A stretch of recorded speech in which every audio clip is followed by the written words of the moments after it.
저는 성경을 읽다가 이해가 안 되는 말씀을 본 적이 많습니다. 왜 그랬을까? 왜 그랬을까라는 이해가 안 되는 말씀이 있는데, 대표적으로 이 압살롬의 반역을 피해 다윗이 도망을 갔습니다. 그때 이 사울의 친족 시므이가 다윗을 향해서 돌을 던지고 저주를 퍼부었습니다. 피 흘린 자여, 사악한 자여, 가거라 가거라 이렇게 소리치며 다윗을 저주하고 모욕했습니다. 근데 그때 다윗 곁에는 수많은 용사들이 있었습니다. 당장이라도 시므이를 죽일 수 있었습니다. 그런데 다윗이 그것을 참고 넘어갑니다. 그리고 나서 압살롬의 반역은 실패로 돌아가고 다윗이 왕궁으로 돌아왔을 때 시므이가 다윗에게 와서 용서를 구합니다. 그때 많은 용사들이 저 시므이를 당장 죽여야 됩니다 라고 했을 때 다윗은 시므이를 살려주게 됩니다. 근데 참 이상한 일이 있었습니다. 다윗이 죽음을 앞두고 솔로몬에게 유언을 남기는데, 갑자기 다윗이 솔로몬에게 유언 가운데 시므이를 기억하며 그가 행한 저주를 갚아 지혜대로 행하며 그 백발의 피를 흘리며 소홀에 내려가게 하라고 이야기합니다. 참 이상했습니다. 왜 그땐 죽이지 않고 굳이 솔로몬에게 이런 유언을 남겼을까? 이것이 저에게는 이해가 되지 않았던 본문 구절이었습니다. 그런데 성경을 계속 보다가 이제 에스더를 보게 됩니다. 그런데 에스더 2장 5절에 보면 도선 수상에 있는 유다인 모르드게가 살고 있었는데, 근데 이 모르드게가 나오는데, 이 모르드게가 베냐민 자손으로 기스의 증손이요 시므이의 손자였다 이렇게 돼 있었습니다. 그러니까 나중에 하만의 음모로부터 이 남유다 민족 전체를 구해낸 영웅 모르드게가 바로 이 시므이의 손자였습니다. 저는 이것을 보고 다윗이 그때 죽이지 않고 곧바로 죽이지 않았던 이유가, 하나님께서는 시므이를 당장 처단하지 않으시고 그 가문을 통해 장차 하나님의 구원 역사를 이루어갈 모르드게를 준비하고 계셨구나라고 생각이 들었습니다. 저는 이 하나님의 계획이 너무도 놀라웠습니다. 우리 눈에는 이해할 수 없지만, 그러나 이 하나님의 완벽한 섭리로 세상을 이끄시는 분이 하나님이다라는 것을 저는 보게 되었습니다. 또 대표적으로 구약에 나오는 요셉을 우리는 알고 있습니다. 요셉은 형들에게 배신당하고 또 애굽의 노예로 팔려갔고 억울한 누명을 쓰고 감옥에 갇히게 됩니다. 그래서 감옥에서 술 맡은 간원의 꿈을 해석을 해줍니다. 요셉이 그 술 맡은 간원에게 이렇게 얘기합니다. 제발 나를 기억해 주십시오. 내가 너무 억울합니다. 저를 풀어주십시오 라고 얘기합니다. 그런데 이 술 맡은 간원이 복직하자마자 요셉을 완전히 잊어버립니다. 근데 창세기 41장 1절에 보면 만 2년 후에 이 바로가 꿈을 꾸었다 이렇게 나옵니다. 성경에는 하필이 2년 후에 꿈을 꾸었고, 그리고 왜 술 맡은 간원이 그 오랜 시간 동안 요셉을 잊고 살았을까라는 의문이 들었습니다. 근데 그때 당시에 이집트 애굽에서는 이 국가의 고위 공무원, 국무총리 같은 자리에 오르기 위해서는 최소 나이가 만 30세였다고 합니다. 그러니까 만약 술 맡은 관원이 감옥에서 나오자마자 이 파라오에게 이야기를 했다면, 요셉은 풀려났지만 요셉은 아직 나이가 어려 국무총리가 될 수 없었고 공무원도 될 수가 없었던 것입니다. 하나님께서는 정확한 하나님의 때 만 30세가 되는 그 시간에 맞추기에 2년이라는 기다림을 허락하셨다는 것입니다. 그러니까 하나님은 하나님의 때에 가장 완벽한 방법으로 요셉을 사용하시기 위해 2년을 감옥에 있게 하신 것입니다. 이것을 보면서 하나님의 시간, 하나님의 때, 하나님의 완전한 계획을 저는 성경에서 많이 느끼게 됩니다. 오늘 우리가 읽었던 룻기 말씀도 똑같습니다. 룻이 시어머니의 나오미의 허락을 받고 이삭을 주로 나갑니다. 그런데 수많은 밭 가운데 우연히 엘리멜렉의 친족인 보아스 밭으로 가게 됩니다. 세상 사람들은 눈에는 우연처럼 보입니다. 발걸음이 그냥 그리로 향하는 것처럼 보입니다. 하지만 성경은 결코 그것이 우연이 아니라 하나님의 철저한 계획이었고 하나님의 신실함 인도하시는 것을 우리는 볼 수 있습니다. 그래서 우리가 지금 여기 있는 자리도 마찬가지입니다. 때로는 왜 이런 일이 내게 일어날까 이해 못할 수 있습니다. 왜 이런 환경이 내게 주어졌는지 답답할 수 있습니다. 하지만 여러분 기억하시기 바랍니다. 지금 우리가 서 있는 그 자리도 하나님의 선하신 인도하신 가운데 있는 자리입니다. 그래서 그 어려운 가운데서도 하나님은 지금도 일하고 계시는 분이십니다. 그리고 하나님의 선한 계획을 반드시 이루어 가시고 계신다는 그 하나님을 우리는 믿어야 됩니다. 사실 룻기 2장 5절부터 10절 말씀 보면 보아스가 처음 본 이방 여인 룻에게 정말 큰 은혜를 베풀어 줍니다. 이삭을 주우러 다른 밭으로 가지 말아라, 내 밭에 있으라 라고 호의를 베풀어 줍니다. 또 자기 부하들 소년들에게 명령합니다. 룻을 건들지 못하게 하고, 또 목이 마르면 사안들의 기러운 물을 마음껏 마시라고 이야기합니다. 도대체 이 보아스는 왜 처음 보는 또 이방 여인에게 이렇게까지 은혜를 베풀어 줬을까? 이방 여인인데 왜 이렇게 잘해 주었습니까? 이방 여인에게 잘해주는 것은 말도 안 되는 것입니다. 그런데 보아스가 왜 하필이면 그런 이방 여인, 그리고 과부죠, 왜 그런 여자에게 잘해줬을까라고 우리는 고민할 수 있습니다.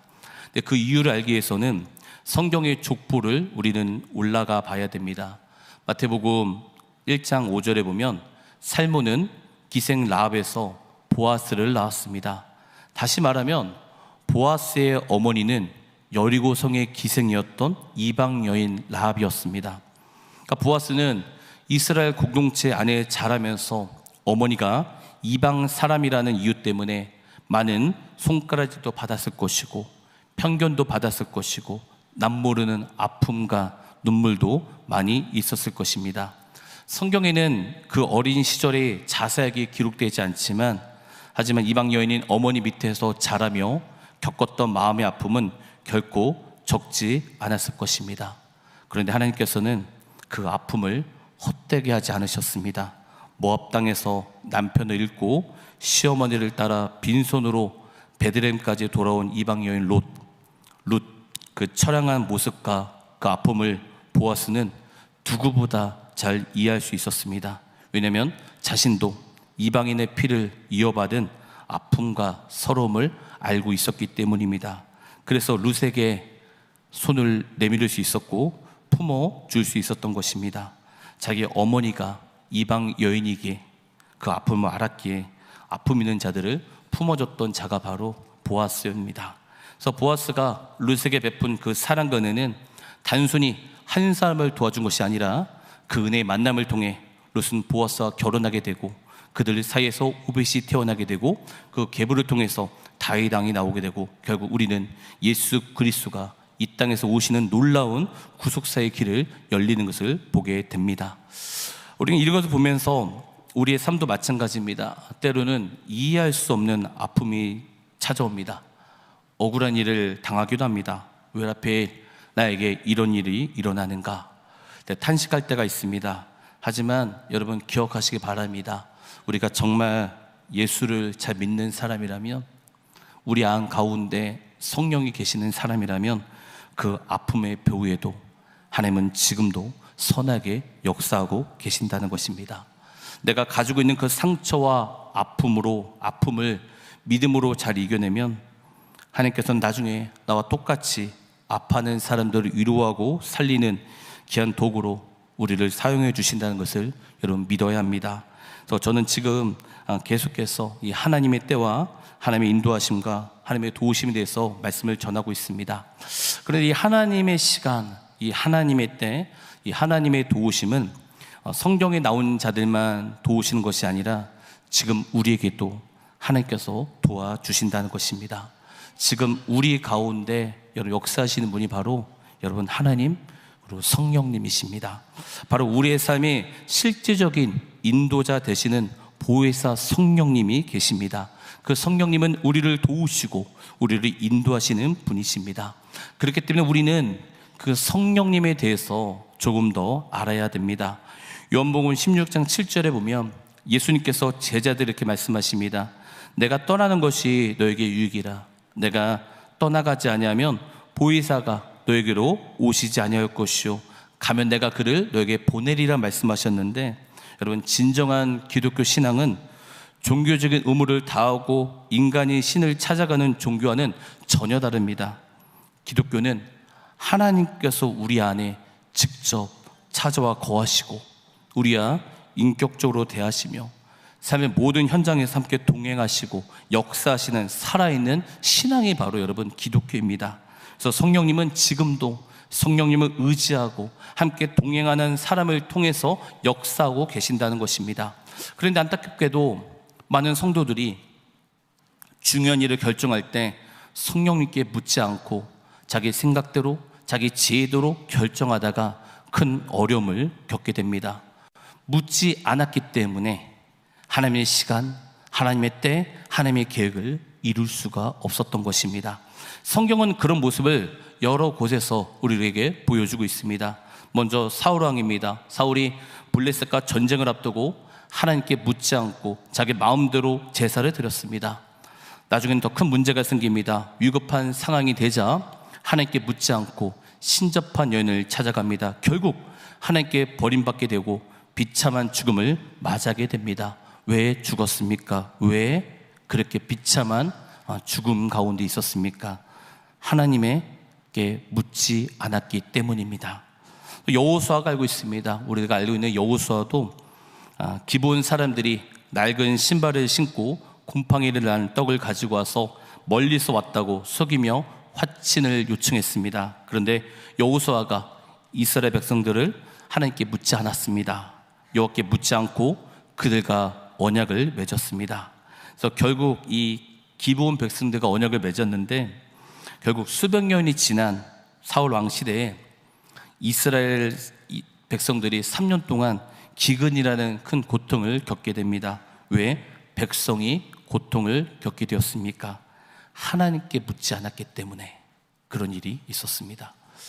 요시야 왕도 마찬가지입니다. 종교 개혁을 했던 위대한 왕이었지만 애굽 왕 누구가 올라왔을 때 하나님께서 누구를 통해 하신 말씀을 듣지 않았습니다. 자기 생각대로 무기도 평지로 나가 싸우다가 결국 화살을 맞고 죽게 됩니다.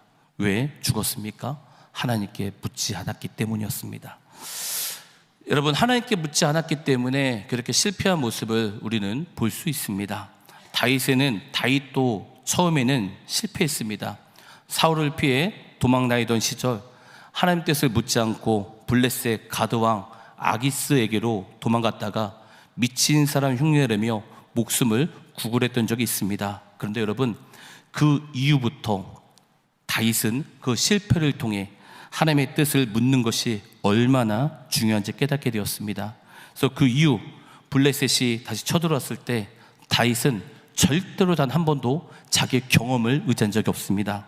군대의 숫자를 의지하지 않았습니다. 먼저 하나님께 엎드려 묻습니다. 내가 블레셋 사람과 싸웁니까? 내가 올라가겠습니까? 여호와께서 그들을 내 손에 넘기시겠사옵나이까 하면서 다윗은 어떻게 싸워야 되는지 자세하게 물어봅니다. 그때 하나님께서는 다윗에게 말씀하십니다. 여러분, 다윗은 전쟁에 백전백승입니다. 그런데 단 한 번도 다윗은 그 실패 이후로 하나님께 물어보고 전쟁을 하게 됩니다. 그러니까 하나님께서 어떤 때는 정면으로 올라가라고 하시고 어떤 때는 뽕나무 숯불 맞은편으로 돌아가라고 하십니다. 다윗은 하나님 말씀대로 그대로 순종했고 그때마다 큰 승리를 거두게 되었습니다. 다윗이 실패 이후로 무조건 주님께 여쭤보았습니다. 여러분, 우리의 인생도 마찬가지입니다. 우리도 성령님께 모든 걸 여쭤봐야 됩니다. 우리의 인생, 우리 모든 문제를 해결할 수 있는 분이 바로 오직 성령님이십니다. 그래서 요한복음 14장 26절에 보혜사 곧 아버지께서 내 이름을 모신 성령, 그가 너에게 모든 것을 가르치고 내가 너의 말한 모든 것을 생각나게 하리라 말씀하셨는데, 이 보혜사라는 말은 우리의 삶의 모든 것을 책임져 주시고 도와주시는 분이 바로 성령님이다. 보혜사라는 뜻입니다. 그래서 성령님은 우리에게 마땅히 알아야 할 것을 가르쳐 주시고 위기의 순간마다 하나님 말씀을 생각나게 하시는 분이십니다. 그래서 마태복음 7장 22절에 보시면 어떤 선지자가 하나님 앞에 서게 됩니다.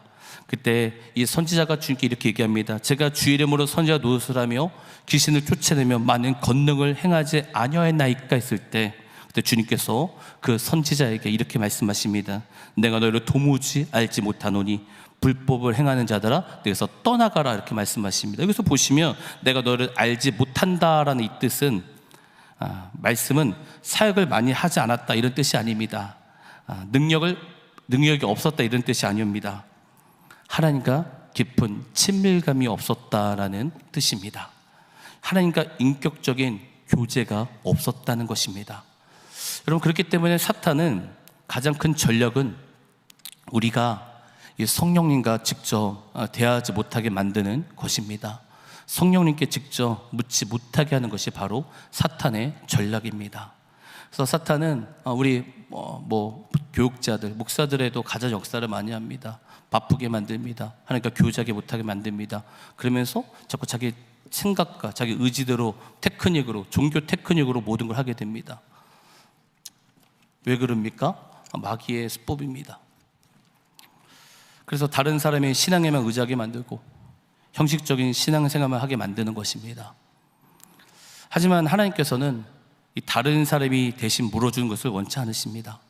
하나님께서는 내가 직접 하나님 앞에 나아가 묻기를 원하십니다. 내가 직접 성령님과 대화하기 원하십니다. 누가복음 18장에 보면 불의한 재판관과 가부의 비유처럼 밤낮 부르짖는 자의 기도를 하나님께서는 반드시 들으시고 응답하시다는 것입니다. 원한도 반드시 풀어주신다는 것입니다. 여러분, 그렇기 때문에 내가 직접 성령님과 동행해야 됩니다. 그 성령님을 의지해야 됩니다. 성령님을 의지해야 하나님의 시간, 하나님의 때, 하나님의 인도하심을 받을 수 있다는 것입니다. 그래서 민수기 23장 19절 말씀처럼 하나님은 사람이 아니시기에 거짓말하지 아니하시고 인생이 아니하시기에 후회가 없으시다는 분이 바로 하나님이십니다. 그래서 하나님께서는 약속하신 것을 반드시 이루시는 분이십니다. 우리가 믿음으로 구하고 부르짖을 때 하나님께서는 반드시 응답하여 주시는 하나님은 신실한 분이시라는 것입니다. 그래서 우리가 주님을 찾을 때, 우리가 주님을 구할 때 우리를 하나님의 시간에 맞춰서 우리를 이끄시는 분이 바로 하나님이십니다. 사랑하는 성도 여러분, 하나님의 시간, 하나님의 때, 하나님의 간섭을 받고 싶습니까?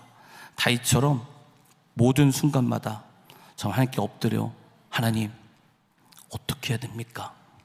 하나님 이 문제 어떻게 해야 됩니까? 하면서 그렇게 하나님께 묻는 삶을 사십시오. 또한 사탄이 주는 두려움 때문에 낙심하지 마십시오. 내 인생에 찾아오는 강야 같은 시간 때문에 여러분 절망하지 마십시오. 모든 배후에도 하나님은 지금도 신실하게 역사하고 계시는 분이십니다. 여러분, 그렇기 때문에 말씀과 기도를 통해서 내 고집을 내려놓으시고 내 생각을 내려놓으시고 내 경험을 내려놓으시고 그리고 매 순간 이 보혜사 성령님의 음성의 귀를 기울이시기 바랍니다. 정말 잠잠히 그 하나님을 바라보셔야 됩니다. 그래서 이 시간부터 날마다 정말 성령님과 정말 깊은 교제 속에서 대화를 해야 됩니다. 그럼 어떻게 대화를 해야 됩니까? 정말 하나님의 말씀을 여러분 먼저 붙드셔야 됩니다. 하나님 말씀을 붙들지 못하고 성령의 음성을 듣는 분들은 80% 여러분 가짜입니다. 여러분 전부 다 하나님의 음성을 듣습니다. 근데 왜 나눠집니까? 하나는 가짜입니다. 여러분 잘못 들은 거예요. 왜 그럽니까? 하나님 말씀을 보지 않았기 때문에, 두 번째 그 안에 죄가 있기 때문에 그렇습니다. 여러분 성령님은요 거룩하신 분이세요. 내가 거룩하지 않는데, 내가 말씀 기도로 거룩하면서 하나님을 더욱더 구하면서 날마다 주님을 구하지 않는데 성령의 음성을 듣는다? 여러분, 그거는 무당이에요. 신접한 거예요. 그래서 정말 하나님과 더 가까이, 하나님은 빛이시기 때문에, 그분은 거룩하신 분인데 우리가 가까이 갈수록 우리가 조금만 잘못을 하면 생각이 난단 말이에요. 그럼 하나님께 회개하고 돌이키고 하나님께 가까이 가야, 또 말씀을 붙잡고 가야 하나님의 음성을 들을 수 있습니다. 그런데 죄를 회개하지도 않아요. 그러니까 자꾸 뭘 듣는데요. 근데 듣는데 보면 다 거짓말이에요. 다 가짜예요. 하나님은 여러분 거짓말하신 분이 아니에요. 하나님은 여러분, 하나님 말씀은 반드시 이루어지는 분이에요. 여러분, 정말 귀신, 마귀, 사탄, 미혹에 속지 마십시오. 정말 하나님 말씀을 붙잡으셔야 돼요. 하나님 말씀을 내 안에 계속 채워 넣으셔야 돼요. 그래야 제가 있으면 제가 생각이 나고 깨닫게 되고 회개하고 주님께 돌이키지 않습니까? 말씀이 없으니까, 기도를 안 하니까, 말씀도 안 보고 기도도 안 하고 고작 그냥 방언 30분 그러다가 접신되고. 제가 어느 날 유튜브를 본 적이 있었습니다. 근데 무당을 전도하는 목사를 본 적이 있었어요. 근데 그분을 본 적이 있는데 한 4집을 촬영을 하는데 2집이, 무당이 2집이 이런 얘기를 해요. 저 권사였어요. 저 30년 믿는 권사였어요. 저 신앙생활 잘했어요. 그런데 신접한 자가 왔는데, 그런데 나한테 귀신이 찾아왔는데 거부할 수가 없었어요. 그렇게 얘기를 하더라고요. 왜 그럽니까? 왜 그래요? 거룩하지 않으니까요. 여러분, 심각한 거예요. 여러분 예수 정말 잘 믿어야 돼요. 여러분, 환난과 어려움과 역경이 있을지라도 여러분 정말 말씀을 붙잡고 하나님 앞에 하루하루 날마다 주님을 위해서 성령께 기도하며 날마다 나아가야 돼요. 너무도 미혹이 심해요. 뭐가 진짜인지 가짜인지도 모르겠어요. 날마다 내 마음을 하나님께 비추며, 하나님 어떡합니까? 그리고 그 음성을 들으면 다시 성경을 찾아보고 하나님의 음성을 들으며 여러분 나가야 됩니다. 여러분, 직분자 아무것도 필요 없어요. 목사도요, 기도하지 않고 말씀 보지 않으면 여러분 가짜 돼요. 장로도요, 권사도 똑같아요.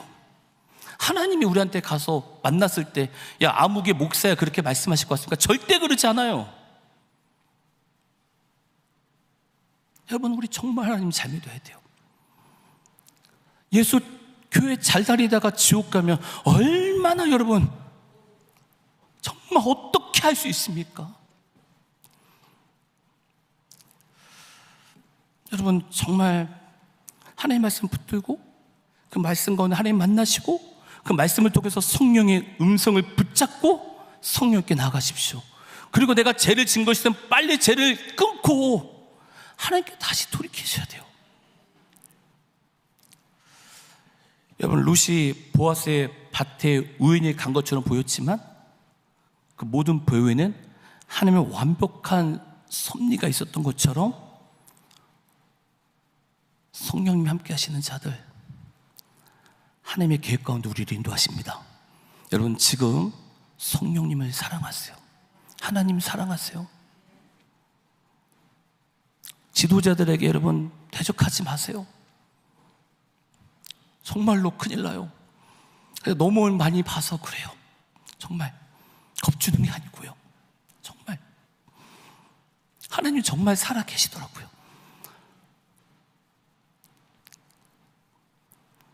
우리 주님 정말 살아 계세요.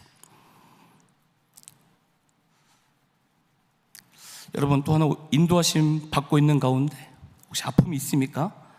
보아스가 자신 아픔을 통해 이방 여인 룻을 품게 되었고 그 은혜를 통해 하나님의 위대한 구속자가 이루어졌다는 거 기억하시고, 여러분 통해서 많은 자들이 하나님께 돌아오고 위로받을 수 있길 주님을 축원합니다.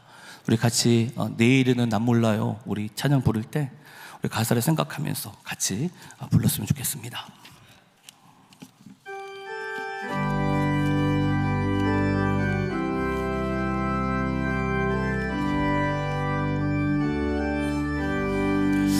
내일 일은 난 몰라요.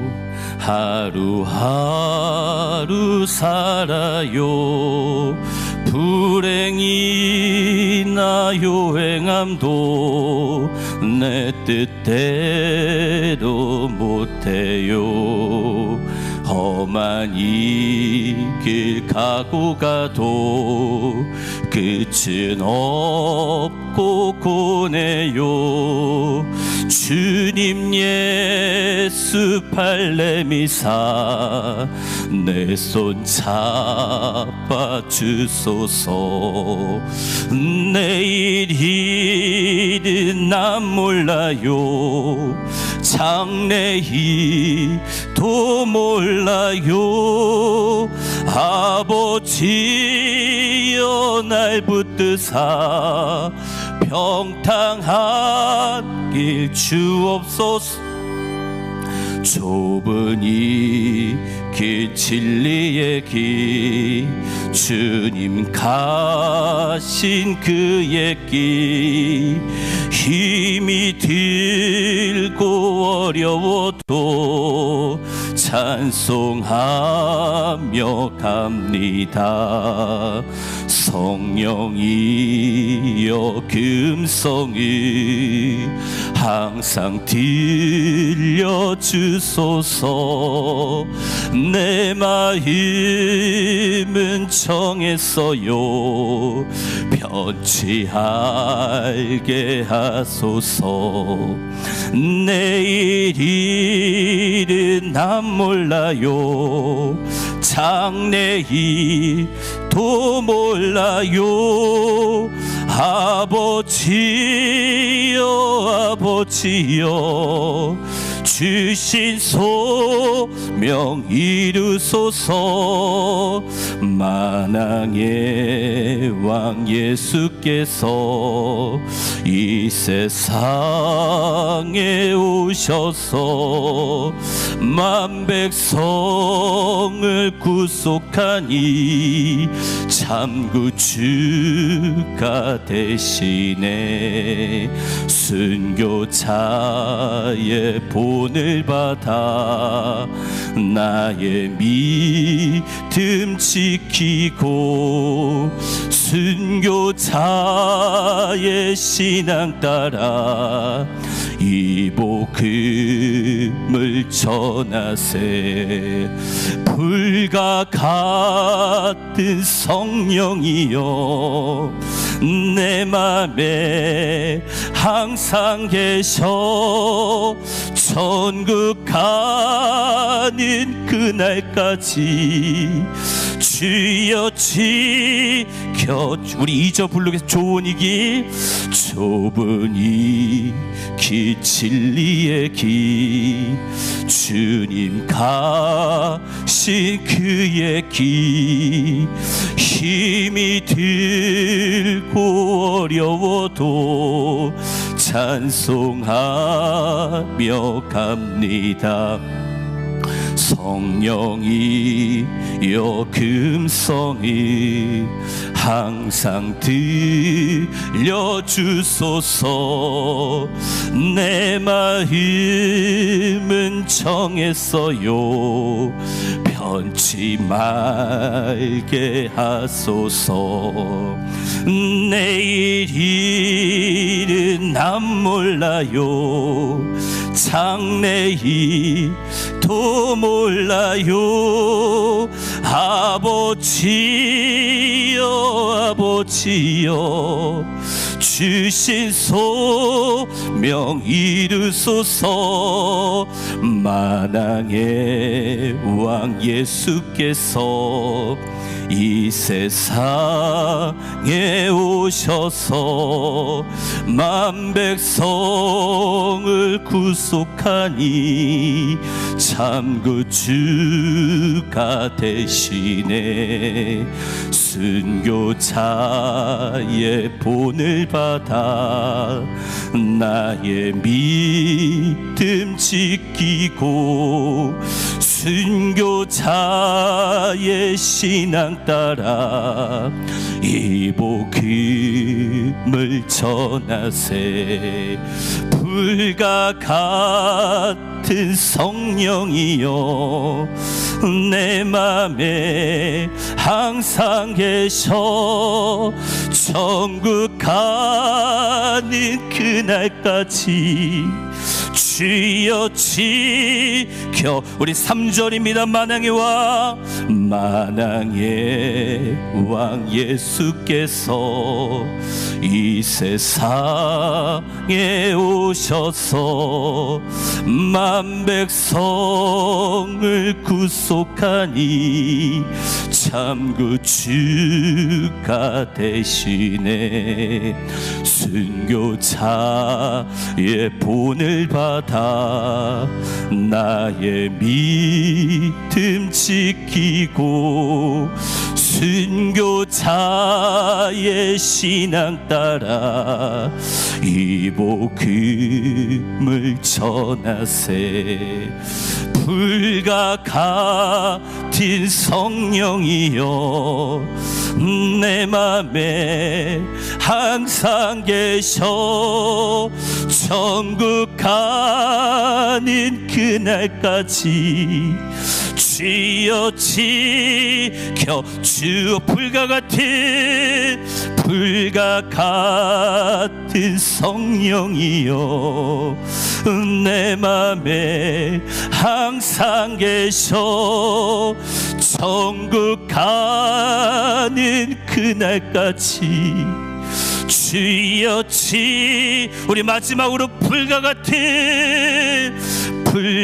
같은 성령이여 내 맘에 항상 계셔. 천국 가는 그날까지 주여 지켜 주옵소서. 하나님 감사합니다. 우리 가운데 성령을 부어주시고 우리가 하나님께 아바 아버지라 부를 수 있도록 은혜 주신 거 너무도 감사합니다. 여기 우리 모든 성도님들 한 분 한 분 주의 손 올려드립니다. 하나님을 더 깊이 사랑할 수 있도록 붙들어 주시고 하나가 되어 주님께 달려갈 수 있는 여기 있는 모든 성도들 될 수 있도록 은혜 부어 주시옵소서. 주님 도우심 없으면 아무것도 할 수 없습니다. 우리 도와주시고 은혜 주시고 함께하여 주시옵소서. 또한 우리 교회 하나님의 은혜를 부어 주시옵소서. 하나님 역사하시고 일하여 주시옵소서. 감사하며 예수님 이름으로 간절히 기도드리며 지금은 우리 주 예수 그리스도의 은혜와 하나님의 사랑과 성령의 교통하심이 이 자리에 있는 모든 자들 가운데 지금부터 영원토록 항상 함께 있을지어다. 아멘.